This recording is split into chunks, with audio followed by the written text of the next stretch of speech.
Good morning. Marami nagtatanong sa akin kung paano daw masenso sa buhay.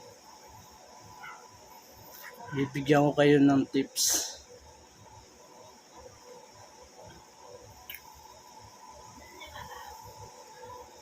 Total gusto ko maging motivational speaker ngayon eh. Pero bago gusto ko muna i-congrats si Tol Pio. Congrats Tol, salute.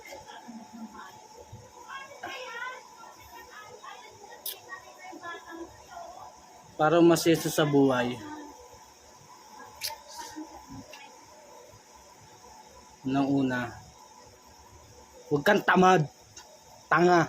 Kasi tamad ka, hindi ka talaga magkakapera.